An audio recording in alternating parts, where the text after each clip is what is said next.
Welcome to the Blockbusters and Birdwalks podcast. I am the curator, Garrett Chaffin-Quiray. Today we have a conversation with a friend, Ed Rosa.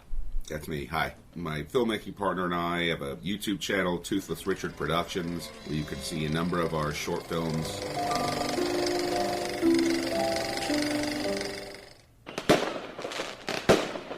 We're taking a look at 1976. We'll be covering Rocky, The Enforcer, The Bad News Bears, The Killing of a Chinese Bookie, Obsession, and King Kong.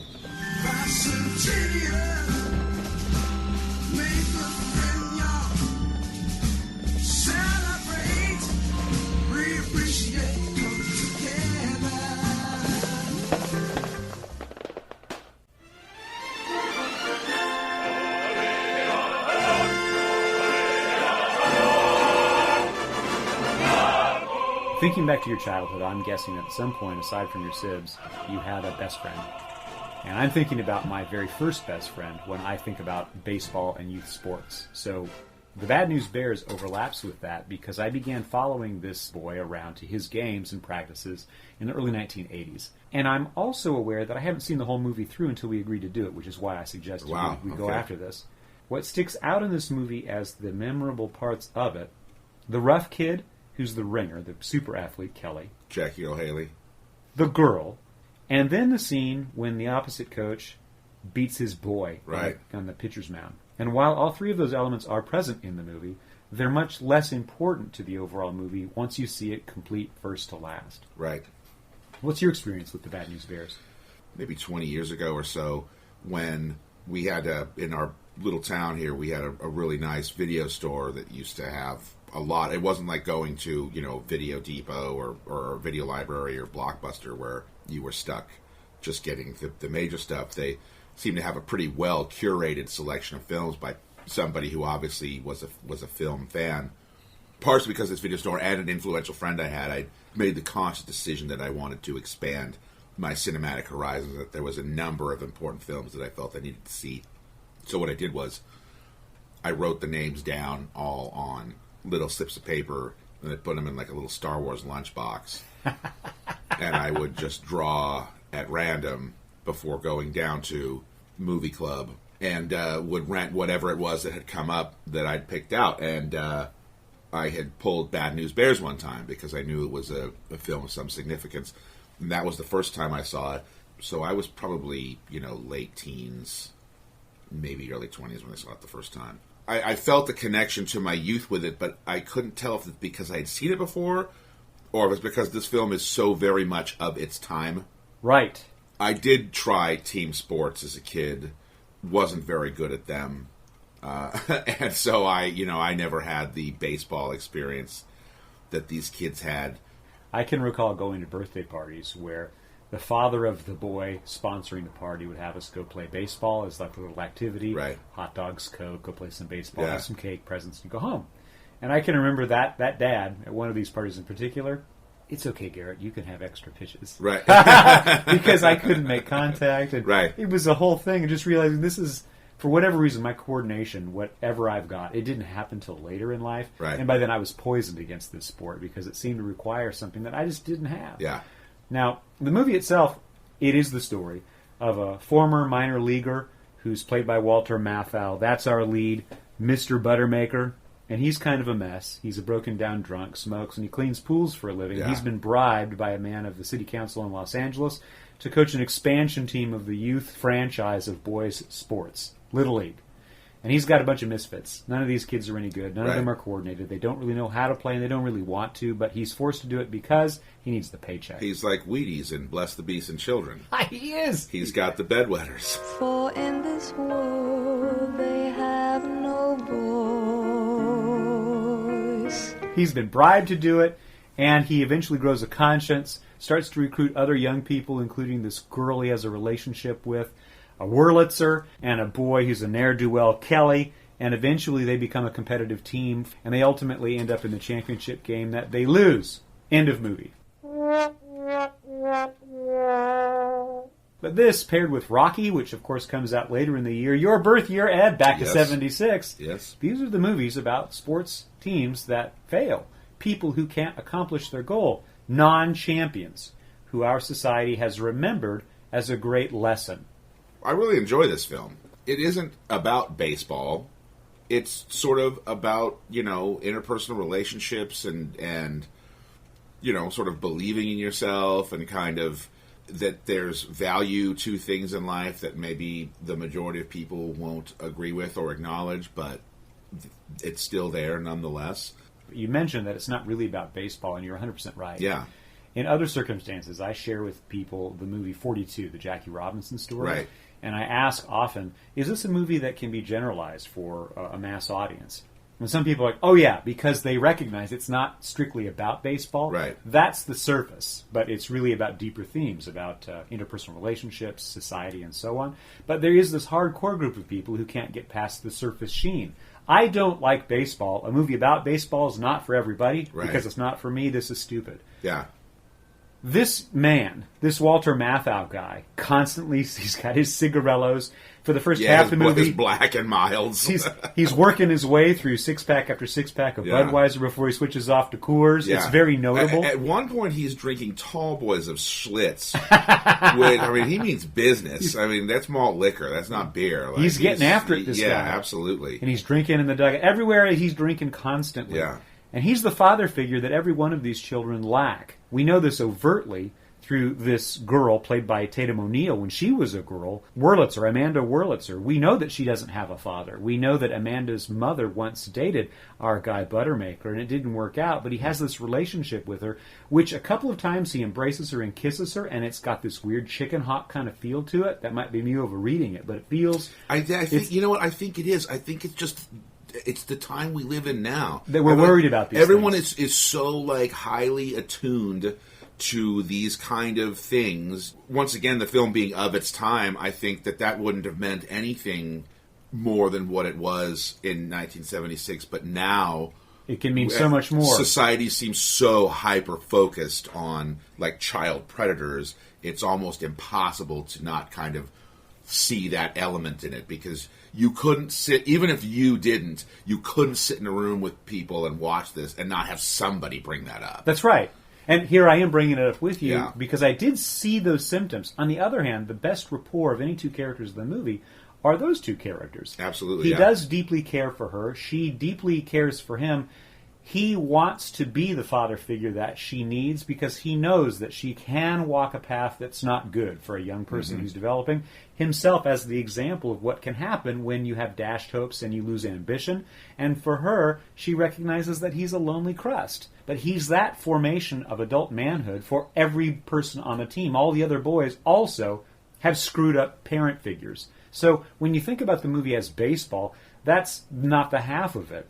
It's better, the story about latchkey children, especially boys, who don't have a useful male in their life. And often he's not a useful male, but eventually he becomes one.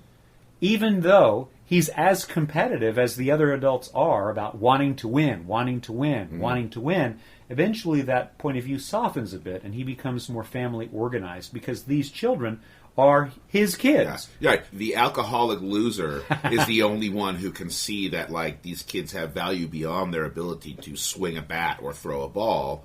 He doesn't just treat them as a means to an end, like Vic Morrow's character, who's the coach of the Yankees, the Denny's Yankees.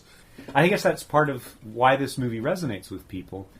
I mentioned earlier that there was this boy love thing with my first best friend, and then seeing this movie in excerpts across the years. And there also was this circulating group of slightly older kids in my general neighborhood.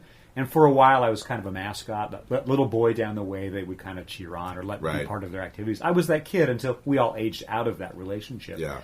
They were the right age to see this movie in first release, which I'm thinking was probably aimed at kids 10 to 18. So I can remember there being references to this. But you mentioned earlier that this movie is of its time.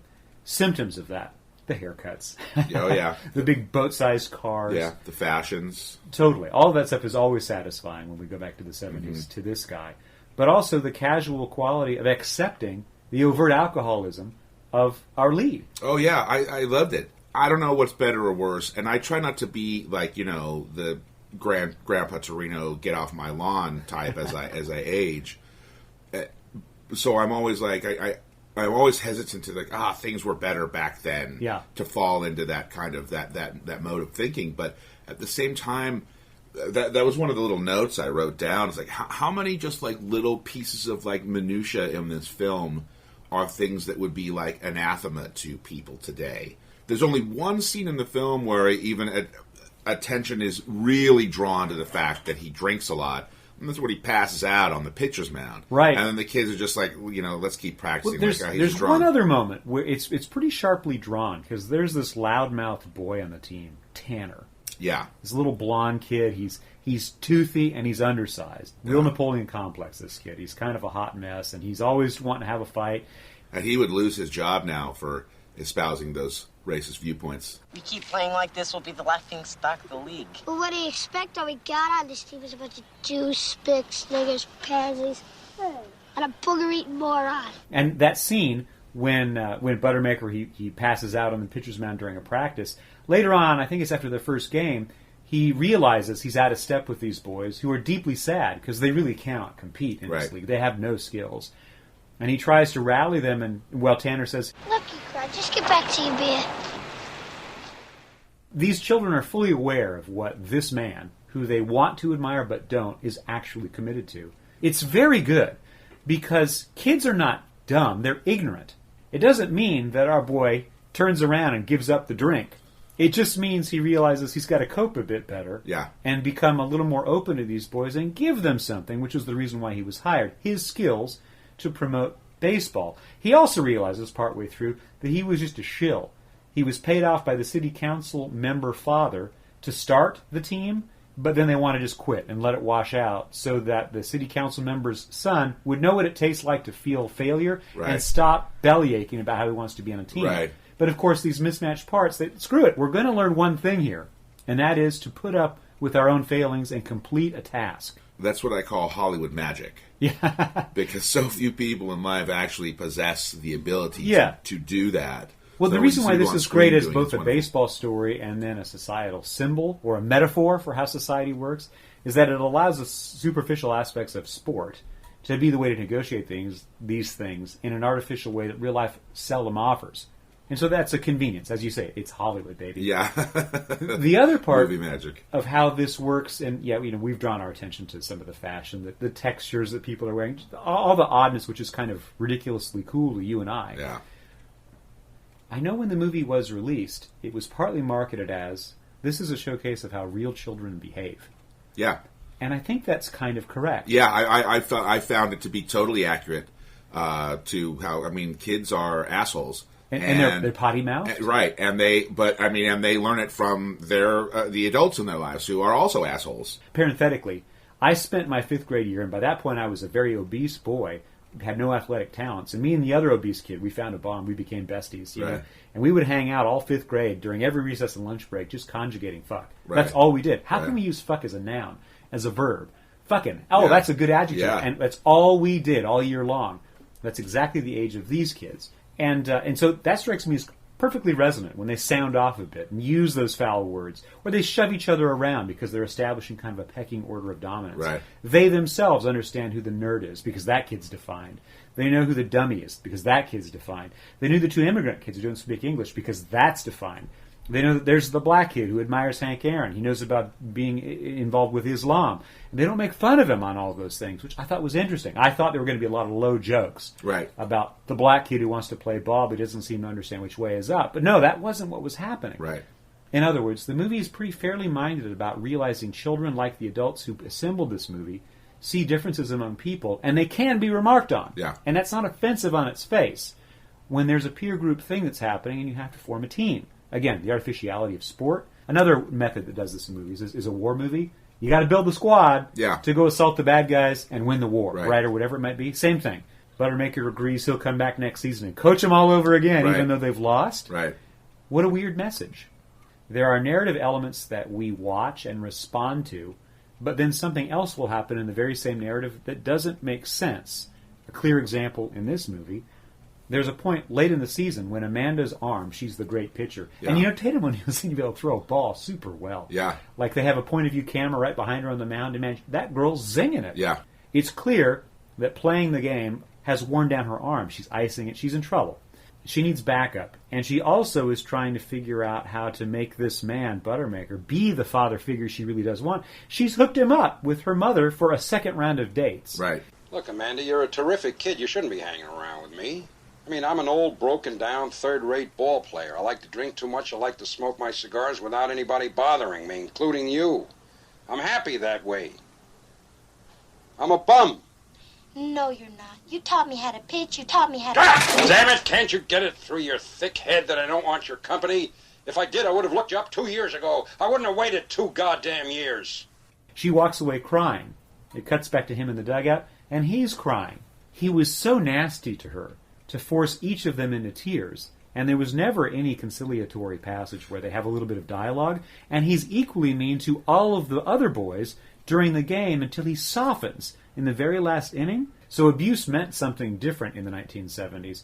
Now, the two coaches, they are characterized as being distinct. You've got this machine winner who coaches the Yankees. Right. And you've got this non-machine weirdo kind of loser guy coaching the Bears.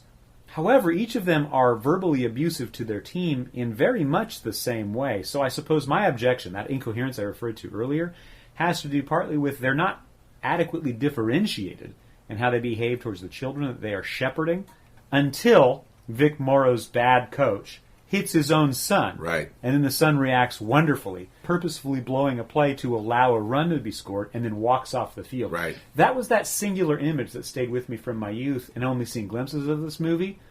I think it gave me a certain kind of permission that there is odd power a child can have over their parent and over adults if that child picks the right moment to act out. Mm-hmm. Because his own son will not take being beat to the ground. That's a bridge too far in that family. And there's instruction there that is too much.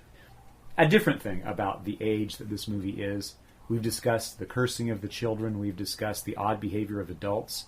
The stream that's beneath it is the hyper-competitiveness of the adults who sponsor this little league and demand that their children win. Yeah.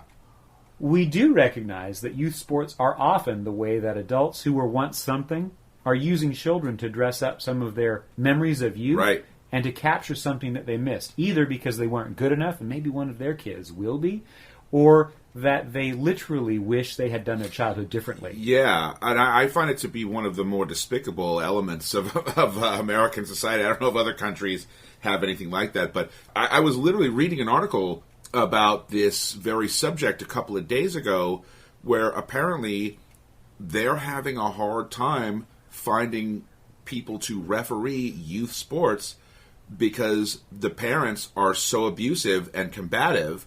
There's just there's all kinds of fights. And people are just sick of it. Well, and then there's this one secondary character called Cleveland, and she's played by Joyce Van Patten, and she seems to organize this little league. She's in control of things, hands out uniforms, runs the snack bar. Yeah. But she's every now and then popping off a comment that the Bears are these loser boys. Right. And I'm so glad they're loser boys. These kinds of things to help us understand that the whole system is rigged against this group of children. And so it does kind of hurt my feelings thinking back on my youth that I'm sure retrospectively I can imagine there were some Saying adults who were that like, about you. yeah, this was look at that fat boy over there. Right, absolutely. There's no way he's going to make it on base. Throw him out. Right. So the grossness of competitive sports, it's not playing for fun. It's not playing to learn teamwork. It's not learning to coordinate your body. It's not learning any of the things that do end up being valuable as you grow. It's win or lose. Right. We have a privilege of individuality and personal liberty in our society. We've been raised this way, and I agree with that. I mean, that's something that I go for. But the radical part is when my sense of my identity or my value to something is in any way questioned or put back on heel, I quit. I'm out.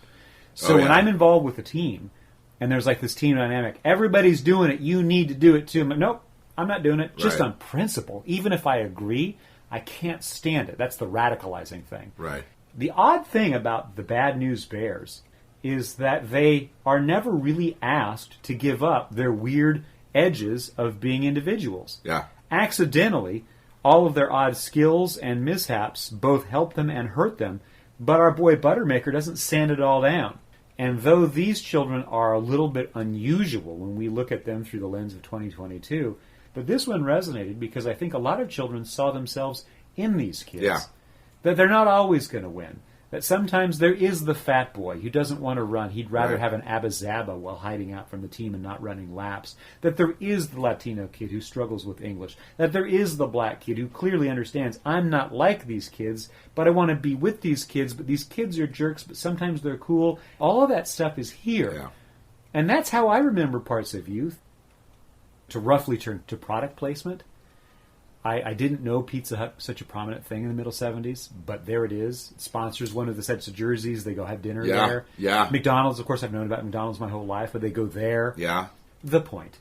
All of these commodities, with the exception of the beer advertisements, this is the world of kids. This is what children are into. Yeah. We see the video arcade. We talk Yeah. about the Rolling Stones. They talk about going to the drive-in for entertainment. Yeah. They talk about the difficulties of getting through the middle school day because the big kids rough you up depending on your affiliation. It's like a prison yard that way, you know? Yeah. There's Yeah. this group and there's that group, and you know where you fit in or don't, partly on who's brutalizing you Yeah. that It's day. it's Lord of the Flies. As you know, one of my great fascinations is discovering how these movies land in their circumstance. And I purposefully went out kind of deep into the season that this movie was released in, which is April 76, to find out if there were other things that were kind of aimed at tweens. I didn't find a lot that was comparable. Either movies were softcore porn or overt pornography, Right. which is aimed at young adults, and kids would generally not be allowed because of the rating system, which we've talked about before. Right. Or it was really saccharine Walt Disney live-action example movies that are meant Right. to be moral lessons more than they are to be honest portrayals of youth. The other thing that was pitched at kids is just very bald genre stuff. A horror movie, your summer tentpole, that kind of hadn't been fully organized just yet. Yeah, 'cause because wasn't Jaws was Jaws- the previous year. Star Wars was still ahead of us. That schedule of summertime release, Yeah. where you really roll out big fantasy things and big adventure vehicles, the ones that were rolled out, they were not aimed at kids. I guess that's my overall point. This movie, in its way, in a sense, stands alone.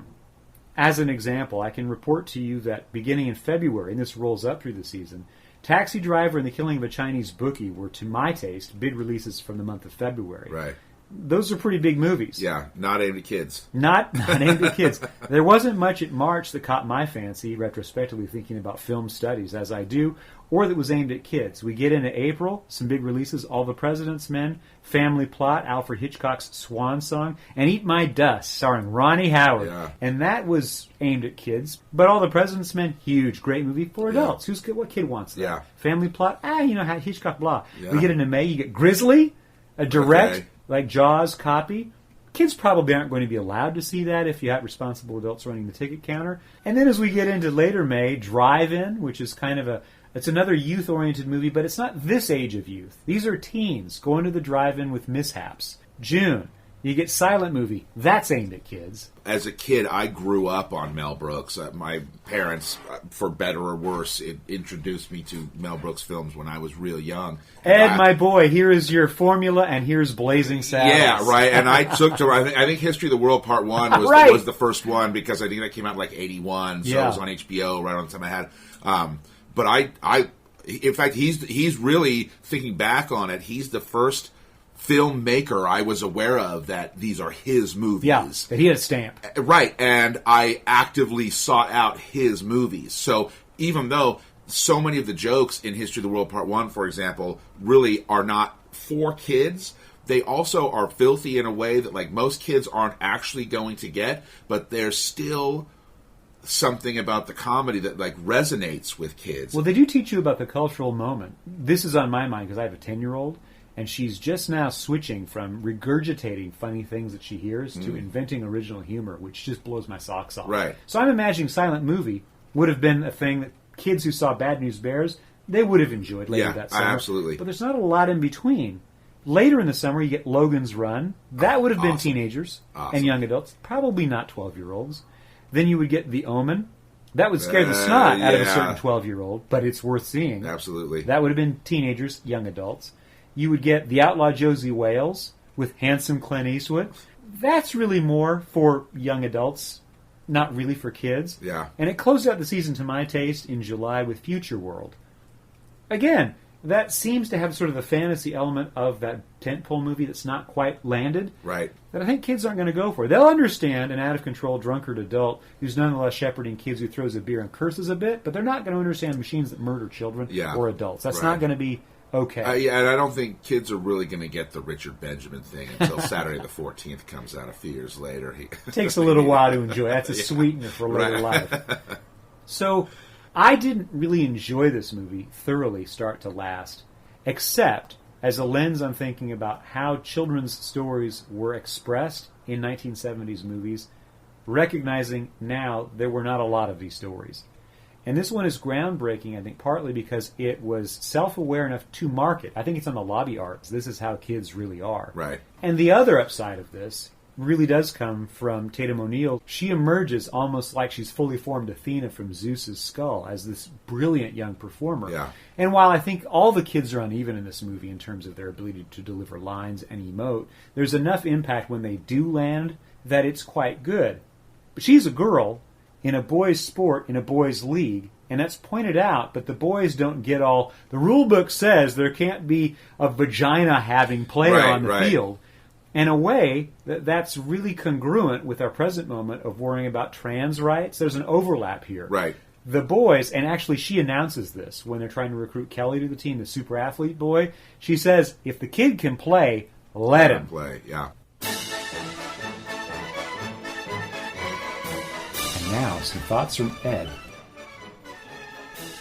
Dine-in Pizza Hut, what a time to be alive. Jackie O'Haley looks a little androgynous.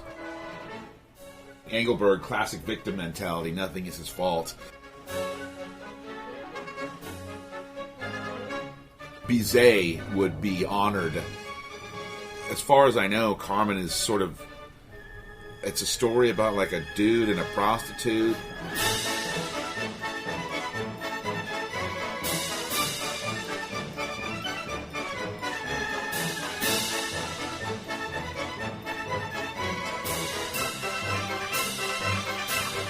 This is Blockbusters and Birdwalks, a conversation between Garrett Chaffin-Quiray and Ed Rosa.